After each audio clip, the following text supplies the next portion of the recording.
우리 세 가지 몸으로 이제 구별이 되는데, 첫 번째 몸은 뭐냐면 죄의 몸입니다. 죄의 몸이 있고요. 두 번째 몸은 뭐냐면 사망의 몸입니다. 오늘 말씀 주제가 사망의 몸, 부활의 몸이죠. 세 번째가 어떤 몸이냐면 부활의 몸입니다.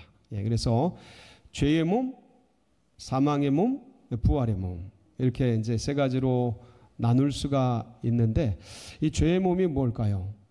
죄의 몸은 우리 주님께서, 전능하신 하나님께서 우리를 영생의 존재로, 하나님과 방불한 존재로 그렇게 아름답게 창조해 주셨는데, 이 아담으로 대표되는 인간의 처음 인간이 결국은 하나님의 말씀을 떠나서 죄를 짓게 되므로 어떤 몸이 돼요?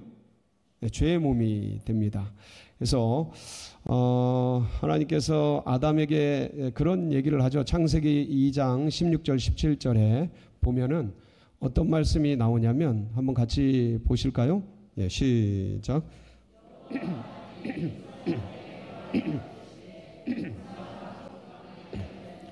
임의로 먹고 선악을 알게 하는 나무의 열매는 먹지 말라. 네가 먹는 날에는 반드시 죽으리라 하시니라. 요 말씀을 그때 주셨어요. 그런데 결국 인간이 어떻게 됩니까? 이것을 다 먹게 되고 죄를 범하게 됩니다. 죄의 값은 뭐죠? 사망이죠. 그래서 모든 인간이 죄를 범하였으며 하나님의 영광에 이르지 못하게 되는 그런 비극적인 일들이 일어나게 됩니다. 근데 여기서 주님께서 그것을 따 먹는 날에는 반드시 죽으리라 할 때, 여러분, 이 죽음은 전적 죽음일까요? 일부의 죽음일까요? 인간의 몸은 전인적인 몸은 영과 혼과 육으로 구성이 되어 있지 않습니까? 삼분설에 의하면. 자, 그런데 전적 죽음은 영과 혼과 육의 전부가 죽는 것을 말하는 거고, 인간이 전부 죽는 거죠. 일부 죽음은 뭐 영만 죽는다든가 혼만 죽는다든가 이러한 것을 얘기하는 겁니다.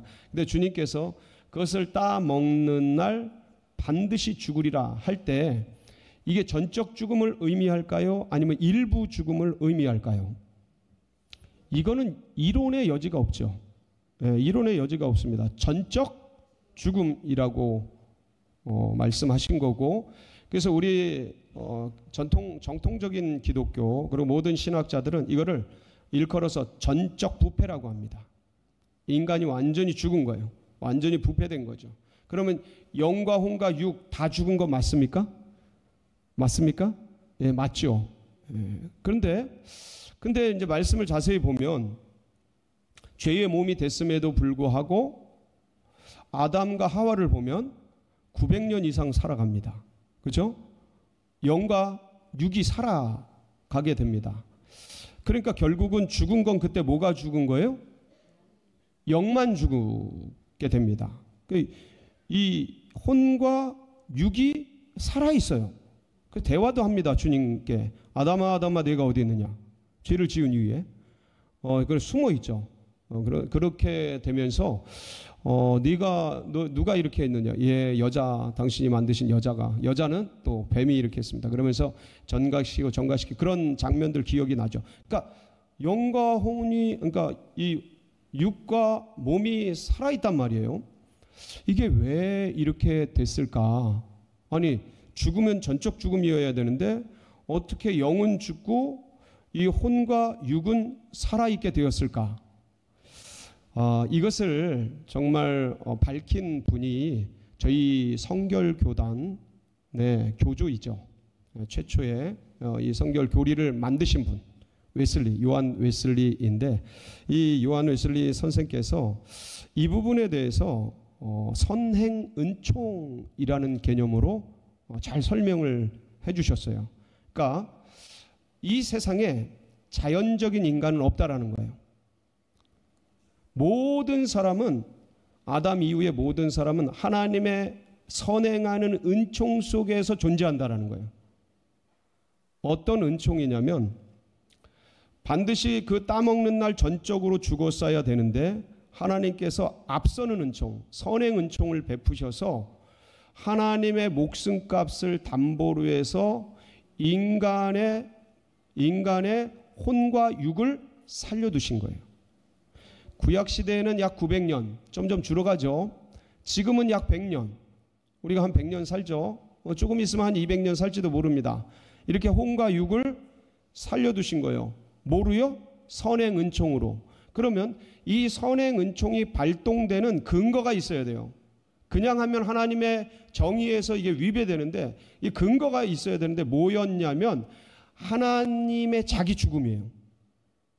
왜 부모가 자녀를 위해 희생하고 헌신하고 지금도 수고하고 애를 쓰잖아요. 그것처럼 창조주 아버지가 되시는 하나님이 죄를 지은 인간이 전적으로 죽은 것이 너무 가엾고 불쌍해서 하나님의 목숨을 담보로 해서 혼과 육을 일부 살리십니다. 네, 일부 살리셔요. 이게 선행 은총이에요.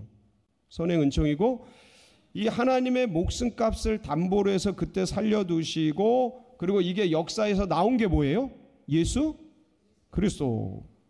네, 약 4,000년 뒤에 역사에서 때가 참에 드러나게 되지요. 그래서 로마서 5장 12절 한번 보실까요? 로마서 5장 12절 같이 읽습니다. 시작. 그러므로 한 사람이 말미암아 죄가 세상에 들어오고 죄로 말미암아 사망이 들어왔나니 이와 같이 모든 사람이 죄를 지었으므로 사망이 모든 사람에게 이르렀는. 이 사망은 전적 죽음을 얘기해요. 그런데 5장 10절 로마서 5장 10절 시작. 곧 우리가 원수 되었을 때 그의 아들의 죽으심으로 말미암아 하나님과 화목하게 되었은즉 화목하게 된 자로서는 더욱 그의 살아나심으로 말미암아 구원을 받을 것이니라. 그러니까 하나님의 목숨값을 담보로 해서 인간의 일부를 살려두시고 그래서 그 주님께서 그 자기 죽음을 담보로 하신 주님께서 언제 나타나셔요? 갈라디아서 4장 4절 5절이죠. 시작. 때가 참에 하나님이 그 아들을 여자에게서 나게 하시고 율법 아래에 나게 하신 것은 율법 아래에 있는 자들을 속량하시고 우리로 아들의 명분을 얻게 하려 하심이. 그렇게 해서 이제 역사에 드러나게 되신 것이죠. 그런데 이 시차를 두시잖아요. 그러니까 영이 죽고 따먹는 날, 선악을 알게 하는 날, 죄를 짓는 날 결국 영이 죽잖아요. 영이 죽고 이 혼과 육은 하나님의 자기 죽음을 담보로 해서 일부 살려두시잖아요. 그러니까 900년, 우리는 한 100년 살려두시는데 왜 그러셨을까요? 그러니까 영이 죽을 때 혼과 육이 다 죽어야 되는데 이걸 왜 일부 살려두셨냐 이거죠. 그렇죠? 살아있는 동안 뭐 하라고요? 회개하고 주님께 돌아오라고. 아멘? 예, 그래서 이 갭을 두신 거예요. 하나님의 자기 죽음을 담보로 이 시간을 벌어두신 거예요. 갭을 벌어주신 것이죠. 그렇게 함으로 인해서 비록 죄의 몸으로 죽을 몸이 되었으나 저주 아래 입게 되었으나 이 저주 상태에 있음에도 불구하고 영과 육이 살아 있음으로 해서 예수 그리스도를 하나님의 아들, 하나님이시죠. 육을 입은 하나님이시죠. 그래서 이 예수 그리스도를 영접함으로 회개하고 하나님의 자녀가 되는 기회를 주시게 된 거죠. 그 기회를 잡은 분들이 누구예요? 할렐루야. 이게 육이 있을 때 여러분 이게 100년 1000년 사는 게 아니고요. 잠깐 있다 가잖아요. 잠깐. 근데 이 육이 있을 때 이 기회를 잡은 것이죠. 자, 그래서 이렇게 해가지고 하나님께서 우리에게 긍휼을 베푸셔서 이 육이 있는 동안 하나님을 아는 지식, 그리스도 예수를 영접하여 구원에 이르는 은총을 허락해 주셔서 우리가 이렇게 살아갑니다. 자, 그런데 예수님 믿을 때에 뭐가 살아나요? 우리의 죽은 영이 살아납니다. 아멘. 영접하는 자, 곧 그 이름을 믿는 자들에게는 하나님의 자녀가 되는 권세를 주신 거예요. 예, 그래서 하나님의 아들을 믿는 자에게는 영생이 있고 하나님의 아들을 믿지 않는 자에게는 영생이 없고, 있습니다. 우리 안에 영생이 있습니다. 그래서 요한 1서 5장 12절 13절에 보면 기가 막힌 말씀이 있죠. 한번 볼까요? 시작. 또 아멘. 할렐루야. 예. 그리고 또 증거는 요한일서 5장 12절 13절 제가 한번 읽어드릴게요. 또 증거는 이것이니 하나님이 우리에게 영생을 주신 것과 이 생명이 그의 아들 안에 있는 그것이니라. 아들이 있는 자에게는 생명이 있고 하나님의 아들이 없는 자에게는 생명이 없느니라. 예, 요 말씀이죠. 그러니까 이미 있는 거예요. 아멘. 예, 아멘. 있습니다. 그리고 요한복음 5장 24절에도 이렇게 기록이 되어 있어요. 시작. 진실로 진실로 너희에게 이르노니 내 말을 듣고 또 나 보내신 이를 믿는 자는 영생을 얻었고 심판에 이르지 아니하나니 사망에서 생명으로 옮겼느니라. 사망에서 생명으로 옮겨질 것이다가 아니고 옮겼죠. 예, 옮겨졌어요. 그래서 나는 부활이요 생명이니 나를 믿는 자는 죽어도 살겠고 살아서 나를 믿는 자는 영원히 죽지 아니하리니 이것을 네가 믿느냐. 아멘. 그래서 그 부활이신 주님을 믿을 때 우리 안에 죽었던 영이 살아나는 거예요. 야, 이건 진짜 신비한 일이죠. 근데 이게 잘 안 느껴지죠. 제가 늘 말씀드립니다. 너무 큰 사건은 제대로 안 느껴져요. 우리가 어릴 때 예수님 영접하잖아요. 근데 이런 큰 엄청난 사건인 걸 잘 모르지 않습니까? 예? 죽은 영이 살아나는 어떤 면에서는 이 지구가 돌아가는 자전과 공전보다 이 우주가 팽창하는 이 엄청난 것보다 더 위대한 것이 죽은 영이 살아나는 사건이에요. 근데 우주가 팽창하는 속도가 엄청난데 그게 안 느껴지고 지구가 자전하는데 이게 뭐 느껴집니까? 바람 속에서 가끔 바람이 분다 이 정도지 이게 지구가 자전한다 1700km로 자전한다 예? 시속 뭐 10만 킬로로 공전을 한다 이게 안 느껴지잖아요. 이 큰 사건들은 안 느껴져요. 그러니까 우리 안에서 우리가 어릴 때에 잘 모를 때에 예 주님 영접합니다 했던 이 사건이 그렇게 어마무시한 죽은 영이 부활하는 엄청난 사건인 것을 우리가 잘 몰라요. 근데 이루어진 거예요. 이미 이루어졌어요. 그럼 우리 안에 뭐가 있어요? 산영이 있죠. 예, 부활한 영이 있는 거예요. 자, 여기서 의문이 들어요. 그럼 이게 주님이 우리에게 주신 부활은 이게 그럼 일부 부활인가 전적 부활인가? 잘 기억해서 저 죄를 지을 때 전적 죽음인가 일부 죽음인가처럼 거꾸로 주님을 믿을 때 우리는 이 영만 그러니까 영혼 육이 전부 부활하는 건가 아니면 영만 부활하는 건가? 이게 여러분 굉장히 난해할 겁니다. 난해할 거예요. 여러분 주님은 시간을 초월해 계셔요. 제가 늘 말씀을 드리지만 시간의 창조자시기 때문에 시간 밖에 계셔요. 그러니까 창조부터 종말까지 다 보고 계셔요. 시간이 그분에게는 의미가 없어요. 그러니까 우리의 영과 혼과 육을 주님은 전적으로 구원받은 것으로 인정해 주셔요. 예수님을 믿을 때. 아멘. 근데 인간은 하나님은 시간을 초월해 계시죠. 우리는 시간 속을 살아야 돼요. 그래서 우리는 영은 부활했지만 몸은 아직 옛 것이에요. 혼도 아직 옛 것이에요. 뭐 해야 돼요? 부활해야 돼요. 나중에 부활해. 그러니까 부활된 영과 아직 옛 것인 몸 사이에서 함께 있는 거예요. 그러니까 이 그리스도인들은요, 물론 비전을 갖고 주님의 은혜 속에서 주님의 그 부활의 날을 꿈꾸면서 그리고 주님의 은총을 기대하면서 은혜 속에서 살아갑니다. 그런데 사실은 이 몸이 옛 것이기 때문에 인생의 고통과 고난과 어려움과 이 몸의 아픔과 뭐 여러 가지 위협과 감정의 상함과 이런 것들이 그대로 오게 됩니다. 그러니까 부활된 영, 하나님의 자녀로서의 은혜, 하나님의 그 뜻을 아는 내 영과 세상으로 향하는 육을 향해 이 어떤 감각적이고 쾌락적이고 향락적인 것을 향해 이 세속적인 것을 향해 끊임없이 가려는 이 몸뚱이가 같이 묶여 있는 거예요. 그래서 이것을 바울은 이 몸을 가지고 뭐라고 하냐면 사망의 몸이라고 그래서 표현을 했던 겁니다. 로마서 7장 22절 24절에 바로 그 말씀이 등장을 하죠. 같이 보실까요? 시작. 내 속사람으로는 하나님의 법을 즐거워하다.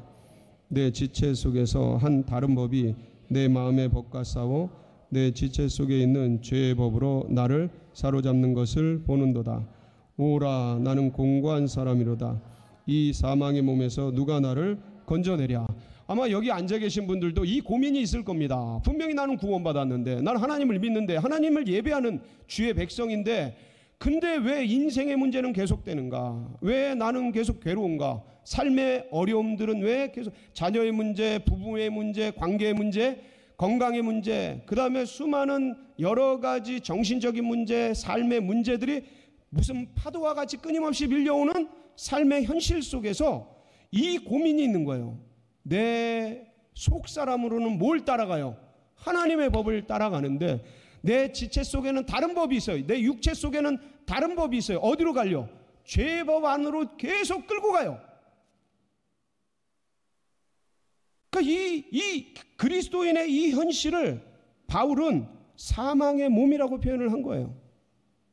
여러분, 이 사망의 몸은요, 이 바울 당시 로마 시대의 사형 집행법 중에 하나예요. 십자가형, 사망의 몸, 이게 형벌이에요. 이 사망의 몸 형벌은요, 죽은 사람과 산 사람, 죄인을 산 사람, 이게 묶어버리는 거예요. 묶어서 죽은 사람의 그 독이 어디로 흘러가도록 살아있는 죄인에게 서서히 스며들면서 고통을 당하면서, 여기에 뭐 죽은 그 뭐 어떤 구더기들이나 이게 막 그 어떤 악성 바이러스나 이게 막 흘러갈 거 아니에요. 서서히 고통 속에서 죽어가는 아주 잔인한 병이에요. 잔인한 처형법이에요. 마치 바울이 생각하기에 그리스도인의 몸이 이와 같은 것 같다라는 거예요. 산 것과, 그러니까 하나님의 것과 죽은 옛 것이 묶여 있는, 마치 적과의 동침? 에? 아니면 아버지는 육상 선수 아버지인데 아들 5살짜리랑 이게 2인 삼각경기 하듯이 이렇게 딱 묶여 있는? 하나님의 영은 자유롭고 하나님을 마음껏 추구하고 싶은데 이 육덩어리는 여전히 죄성 가득한 사모하는 세상을 향한 그런 것들이 가득한 게 같이 묶여 있는 불균형한 동거. 그래서 여러분이 괴로운 거예요. 물론 은혜가 충만할 땐 하나님의 은혜 속에서 뭐 기쁘지만, 그럼에도 불구하고 이 몸은 사가지고 병들고 아프고 인생의 수많은 문제 속에 괴로워하고 음욕과 게으름과 교만이 밀려오고 막 이런 것들이 끊임없이 교차하는 거예요.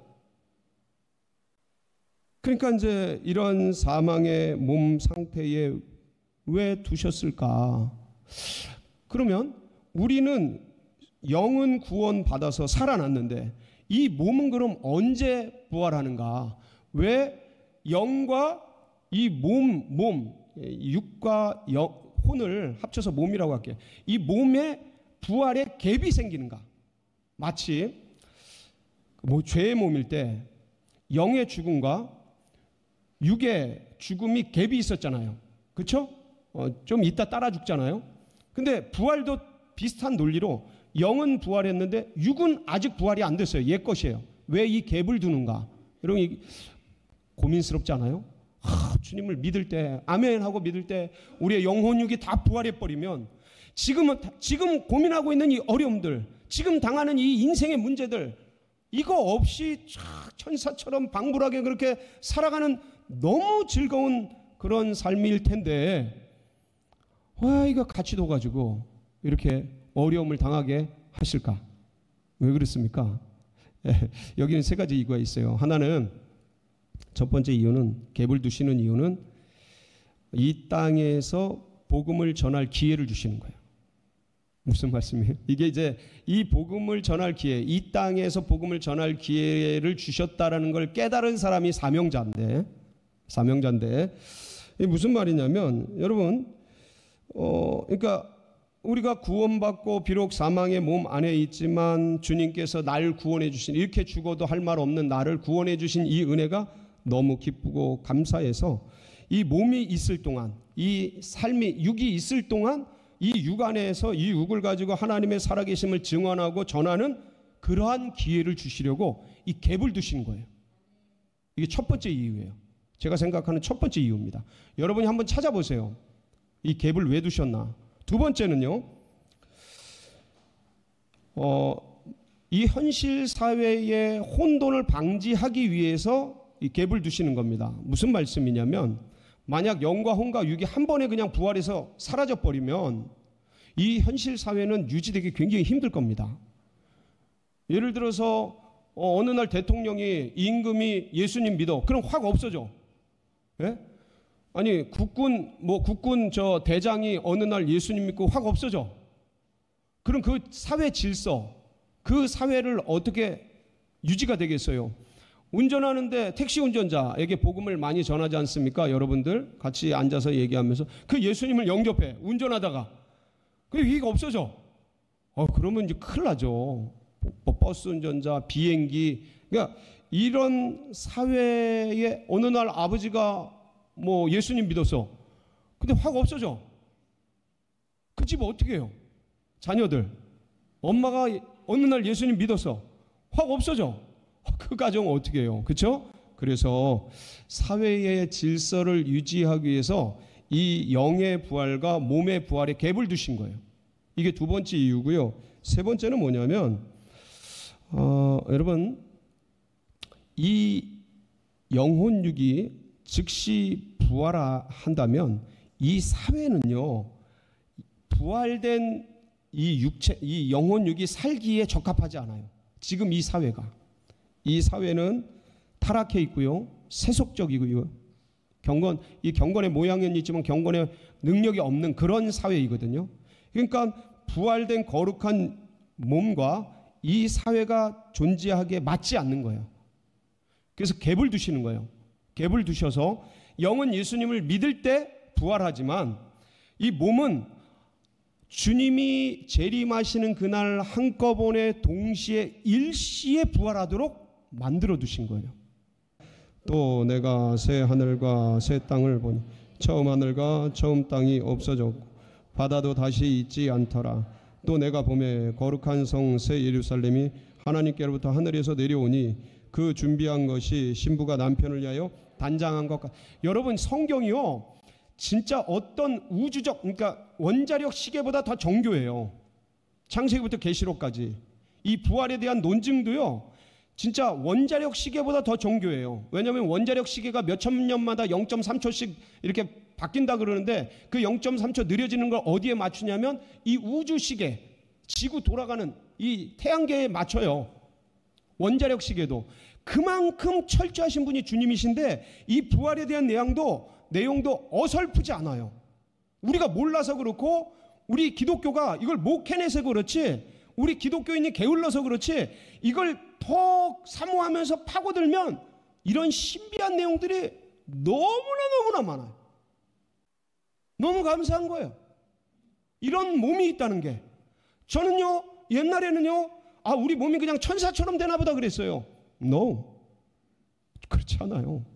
예수님처럼 돼요. 천사도 흠모하는 예수님처럼. 왜? 주님이 부활의 첫 열매시거든요. 모델링이시거든요. 우리도 그렇게 돼요. 그래서 새 하늘과 새 땅으로. 그래서 이게 종이장같이 말린다 그러잖아요. 성경에 보면 첫 창조에 속한 것들은 종이장처럼 말려서 싹 사라지고 그 다음에 새로운 하늘과 새로운 땅. 뭐가 살기 좋은? 영의 몸이 함께 모여 살기 좋은 그 나라가 이 세계 속에, 이 세계가 아니고 새로운 세계 속에 펼쳐지게 됩니다. 오늘 부활절 여러분 그 날들을 사모하면서 오늘을 힘있게 이겨가는 복된 귀한 날이 되시길 축복합니다.